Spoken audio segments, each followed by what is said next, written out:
नमस्कार दोस्तों, मेरा नाम ऐश्वर कुमार त्रिपाठी है और दोस्तों मैं एक बीपीएससी टीचर हूं।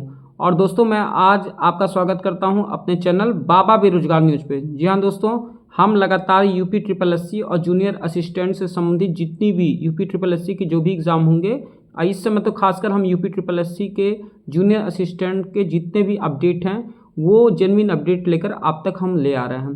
तो दोस्तों हम आपसे आशा करते हैं कि आप जो हमारे चैनल को सब्सक्राइब करें, जिससे कि जो भी खबर मैं लेकर आऊँ सबसे पहले वह खबर आप तक पहुँचे।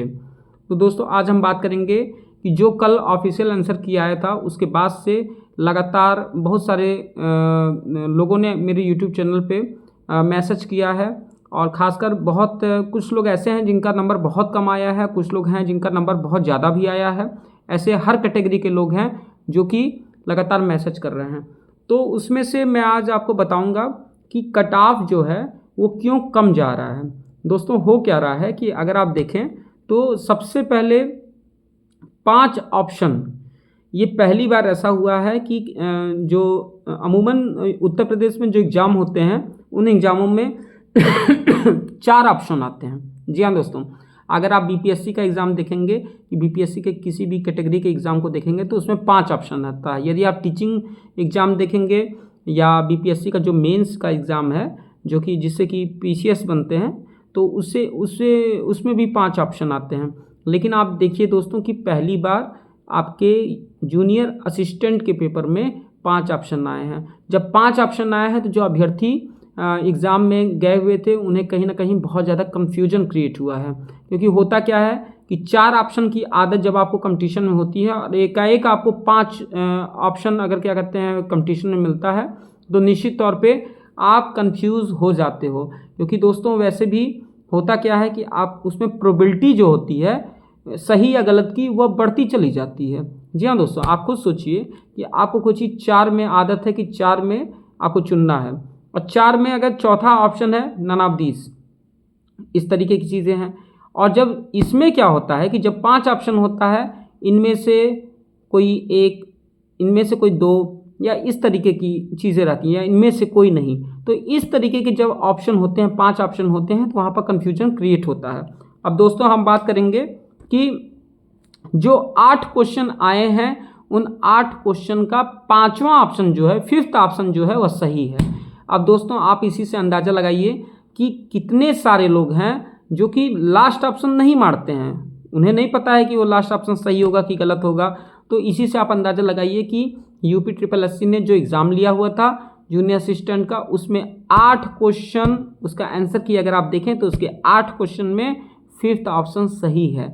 इस तरीके से क्या होगा दोस्तों कि जब भी कोई चीज़ नई इंट्रोड्यूस की जाती है, जैसे कि पहली बार 5 ऑप्शन इंट्रोड्यूस हुआ है और इस तरीके से जब आंसर क्या कहते हैं 5th ऑप्शन सही है तो उससे क्या होगा, उससे जो आपका कट ऑफ है वो कट ऑफ नीचे गिर जाएगा। जी हाँ दोस्तों, पेपर का लेवल आपको पता ही है कि पेपर बहुत ज़्यादा हार्ड बना हुआ था, उसे आसान नहीं कर सकते। कुछ लोग मॉडरेट कर रहे हैं, अब पता नहीं कैसे वो मॉडरेट कर रहे हैं, ये तो वही जानते हैं। मैं तो मतलब पेपर को देखा हूँ तो मुझे जो लगता है कि होता क्या है कि जो एग्ज़ाम में बैठता है, एग्ज़ाम में बैठकर अगर उस तरीके के लेवल को जो नहीं पहचानता उसे तो हम नहीं जानते हैं, लेकिन मेरा मानना है जहाँ तक, क्योंकि मैंने उस पेपर को देखा है, वो पेपर हार्ड लेवल है। और हार्ड लेवल है, हार्ड में क्यों कह रहा हूँ क्योंकि 5 ऑप्शन है।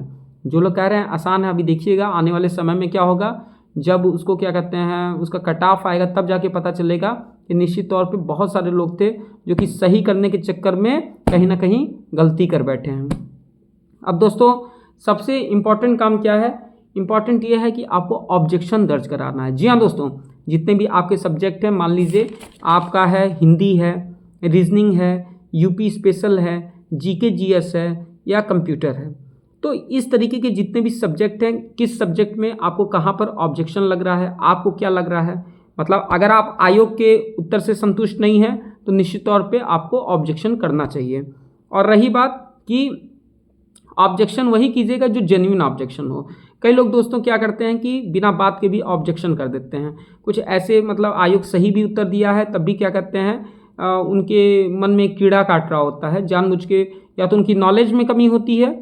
मैं ये नहीं कह रहा हूँ कि कुछ लोग ऐसे भी होते हैं। अब मान लीजिए कि इतने सारे लोगों ने एग्ज़ाम दिया, लाखों लोगों ने एग्ज़ाम दिया है, तो निश्चित तौर पे कुछ लोग ऐसे भी होते हैं कि वह बेवकूफ़ी कर बैठते हैं, वह कोई भी मतलब उनको बस दिखेगा कि हमें क्या कहते हैं कहीं ना कहीं नहीं, हमें इसमें क्या कहते हैं ऑब्जेक्शन करना है, तो वो ऑब्जेक्शन कर बैठते हैं। तो जेन्युइन ऑब्जेक्शन कीजिए जहाँ पर आपको लगता है कि हाँ इसमें क्या कहते हैं कुछ सबूत है, कुछ फैक्ट है कि हाँ यहाँ पर आयोग ने क्या कहते गलती की है, वहाँ पर ऑब्जेक्शन कीजिएगा। जानबूझ के जो सही आंसर है उस पर ऑब्जेक्शन करने का कोई मतलब नहीं है।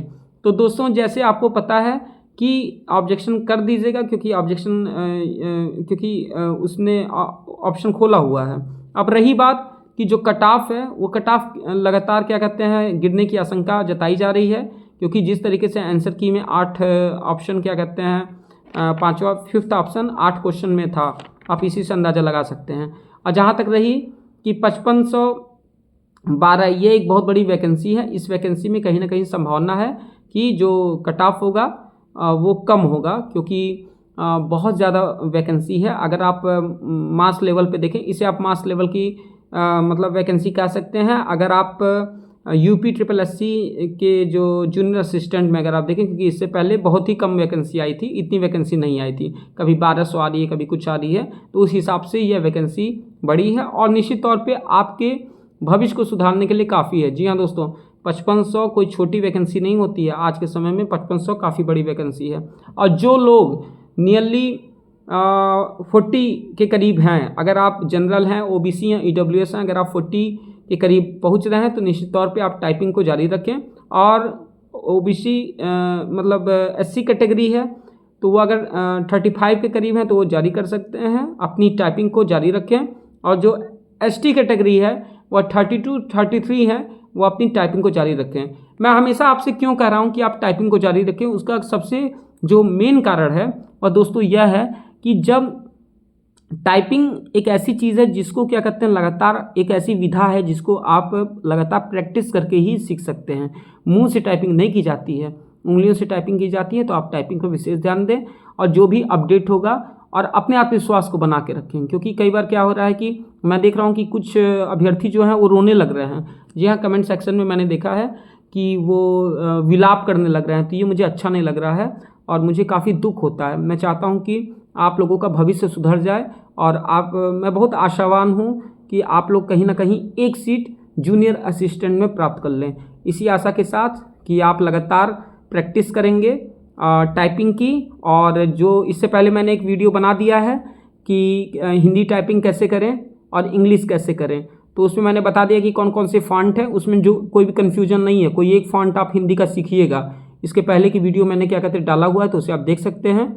और इसी के साथ, इसी आशा के साथ कि आप अपने काम को बेहतरीन ढंग से करेंगे और अपने लक्ष्य को प्राप्त करने की कोशिश करेंगे। इसी के साथ मैं अपनी वाणी को विराम देता हूँ। जय हिंद, जय भारत, जय मातृभूमि।